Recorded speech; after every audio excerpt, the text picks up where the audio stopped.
c'est l'histoire de l'un des plus grands joueurs de l'histoire du baseball.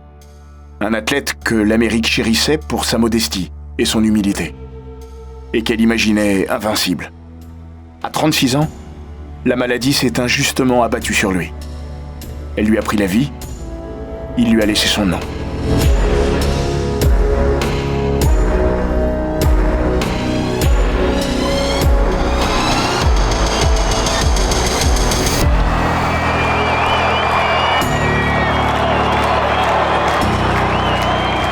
Bienvenue dans les grands récits d'Eurosport. «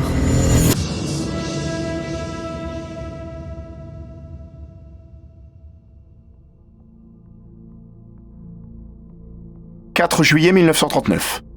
En ce jour qu'elle chérit, celui de son indépendance, l'Amérique n'a pas le cœur à rire. Une fois n'est pas coutume, la nation pleure l'un des siens. Pour la dernière fois, elle le voit, uniforme blanc rayé bleu marine sur le dos. Aujourd'hui, Lou Gehrig ne va pas s'installer en première base, ni sur le marbre. Non, le numéro 4 des New York Yankees s'en va prendre place au cœur du Yankee Stadium. Pour parler, il n'en a guère l'appétence, ni l'envie. Mais Joe McCarthy, manager de la mythique franchise, le pousse subrepticement sur le devant de la scène. Une bonne partie des 62 000 spectateurs venus assister au double-header, face aux Senators de Washington, entendent sa voix puissante et son fort accent new-yorkais pour la première fois. À l'heure où les moyens de télécommunication modernes n'ont pas totalement investi les sphères publiques et privées, le constat vaut également pour la majorité des auditeurs, qui suivent cette journée historique devant leur radio. Ce qu'ils vont entendre, ils ne l'oublieront jamais. L'homme qui parle à ses coéquipiers, aux fans des Yankees et à l'Amérique, tient un mouchoir entre ses mains. C'est bien la seule chose qu'il peut porter longuement. Les cadeaux, qui pleuvent sur le terrain, venus de ses amis et de ses ennemis, sportifs, d'hier, il doit se résoudre à les poser au sol. Parce qu'il ne peut plus les tenir, lui qui a bâti son immense carrière sur une force physique et une résistance herculéenne. Gorge nouée et tête basse, Lou Gehrig se porte au devant du micro déposé au centre du stade et s'apprête à déclamer un discours d'une dignité rare et destinée à entrer dans l'histoire. Avec cette phrase, restée dans les mémoires. Aujourd'hui encore, I consider myself the luckiest man on the face of the earth. Je me considère comme l'homme le plus chanceux de la Terre.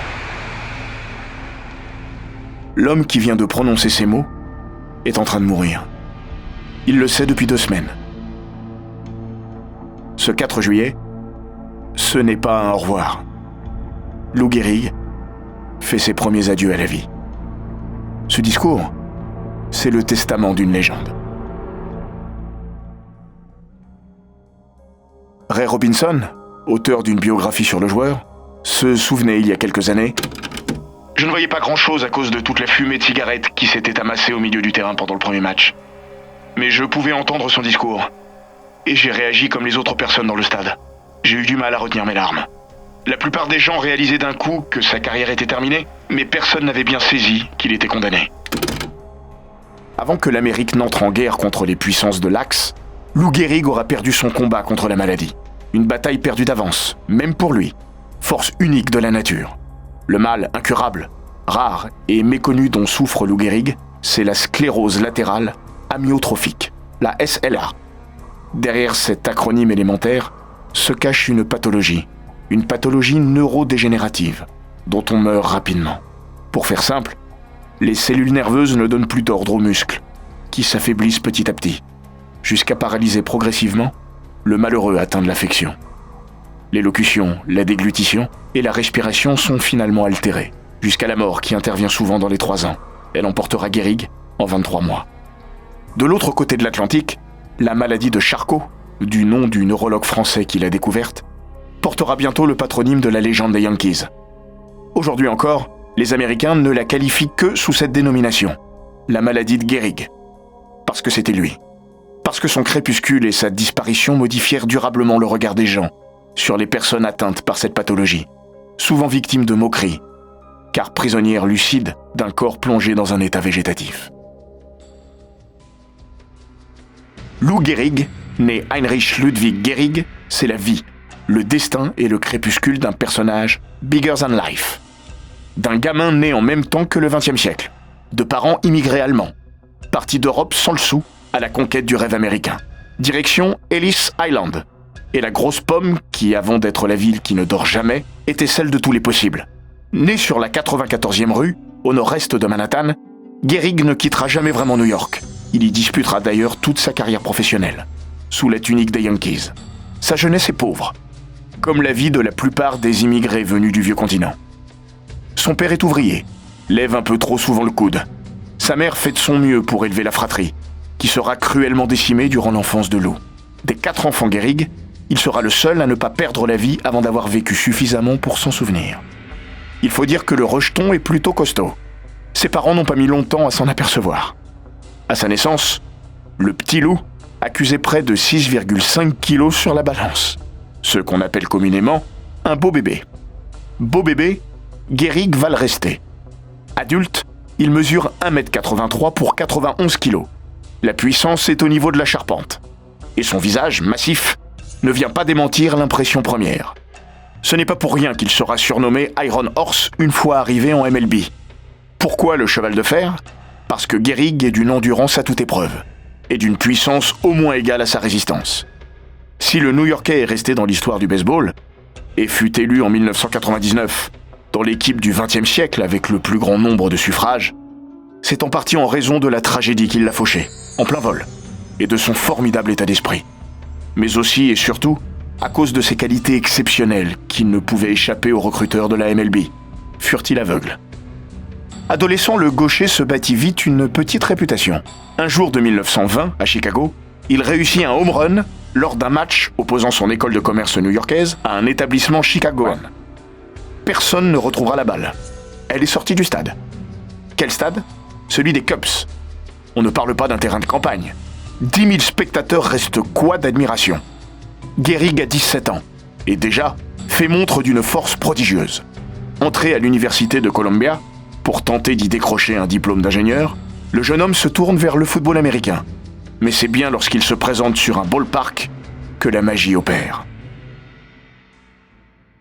John McGraw, manager des Giants, qui évolue encore à New York avant de déménager à San Francisco en 1958, lui susurre d'aller faire un tour en Summer League de baseball, parce qu'il a du talent, et qu'il pourra se faire un peu d'argent entre 2 années scolaires.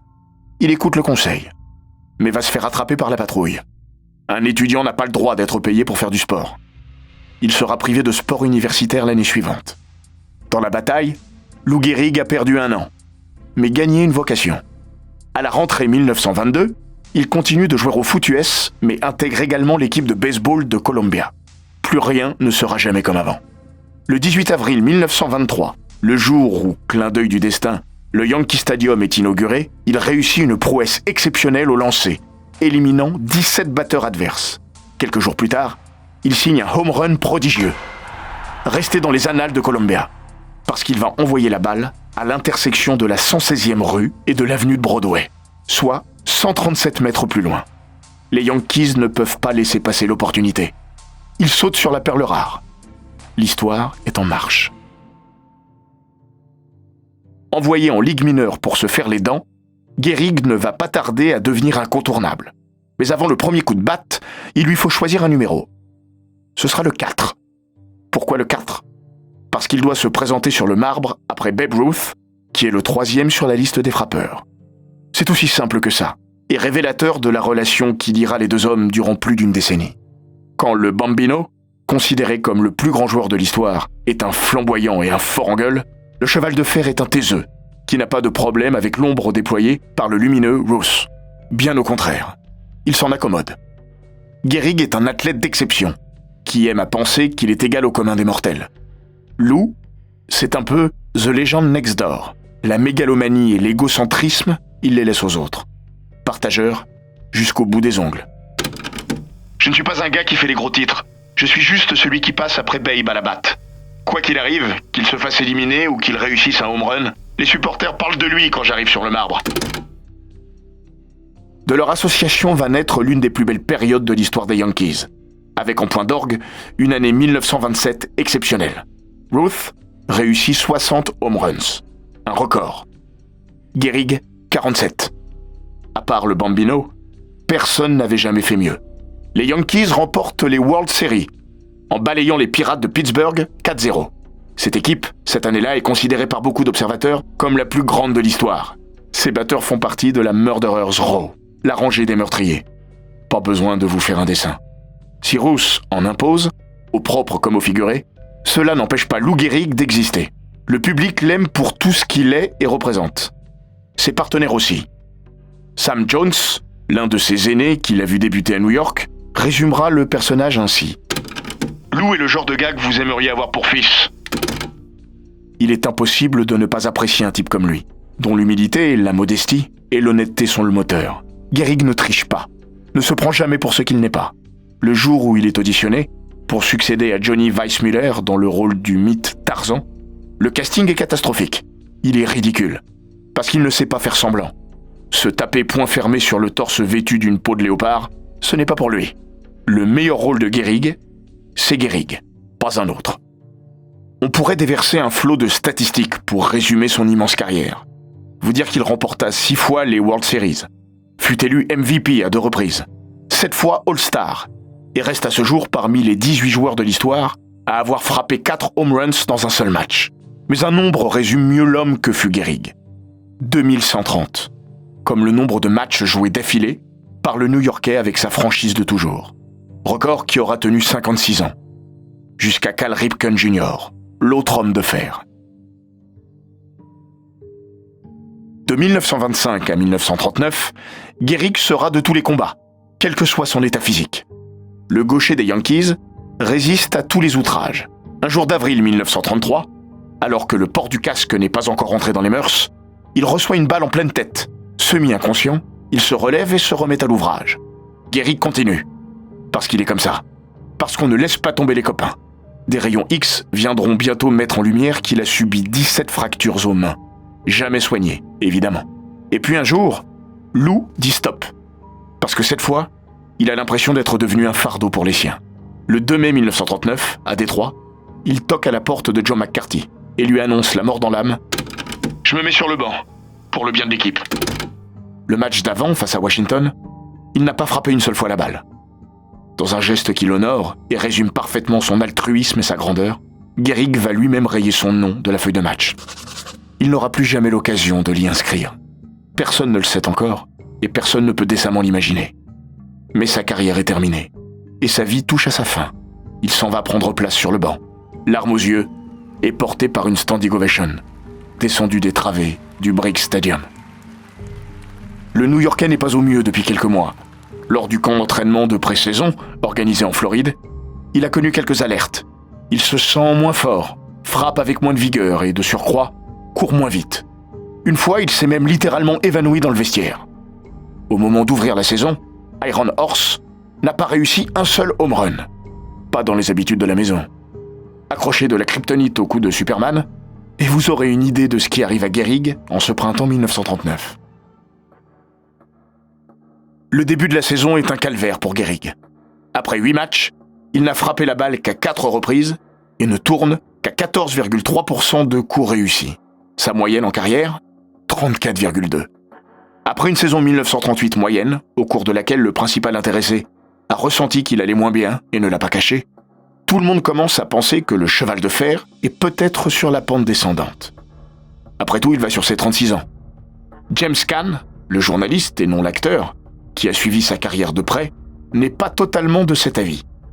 Il écrira les lignes suivantes. « Je pense qu'il y a quelque chose qui ne va pas avec lui. Quelque chose de physique. Je pense que ça va au-delà du jeu. » Caan n'est pas médecin, encore moins neurologue. Mais il a vu juste. Il a vu juste avant tout le monde. Le 2 mai, à Détroit, le cheval de fer décide donc de faire un break. Le premier depuis 14 ans. Sa femme, Eleanor, amour exclusif de sa vie, l'envoie à Rochester, dans une clinique très réputée. Il reste 6 jours dans le Minnesota, pour subir une batterie de tests, qui ne font que confirmer l'impression initiale du docteur Abein, premier spécialiste à l'avoir ausculté dans l'établissement.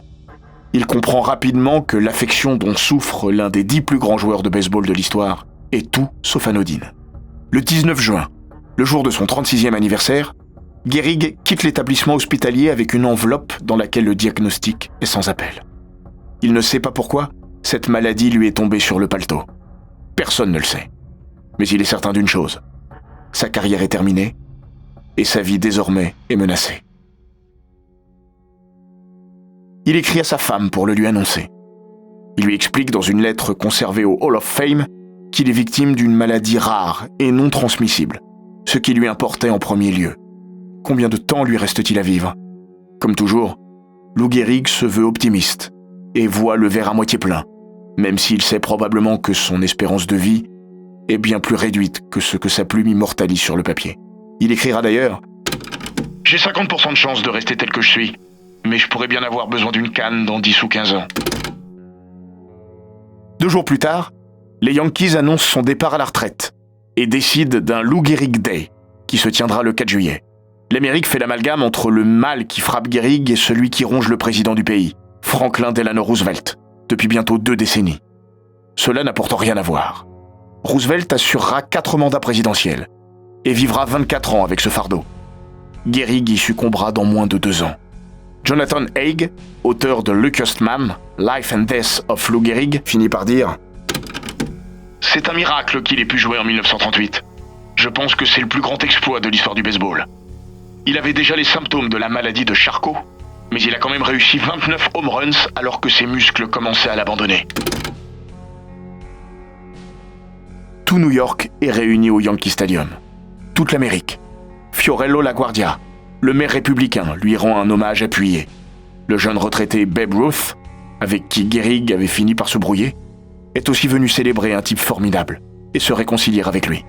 L'épilogue d'une carrière et d'une vie d'exception méritait bien mieux qu'une fâcherie.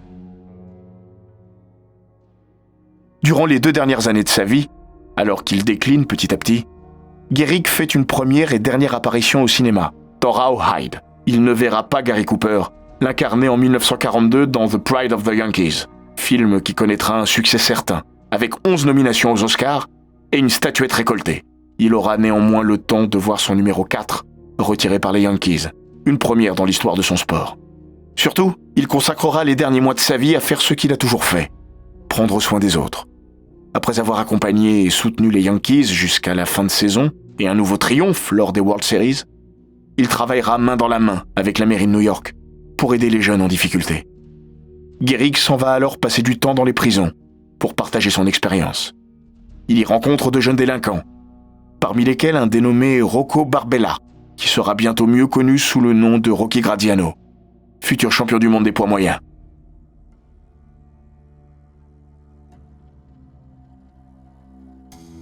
La mort frappe au hasard, sans égard. Mais elle réserve parfois de drôles de coïncidences.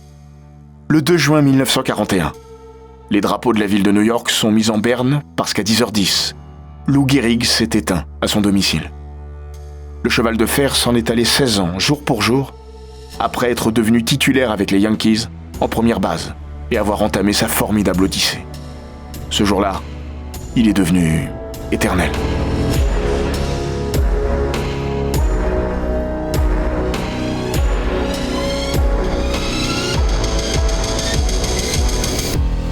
Cet épisode des Grands Récits d'Eurosport a été écrit par Maxime Dupuis.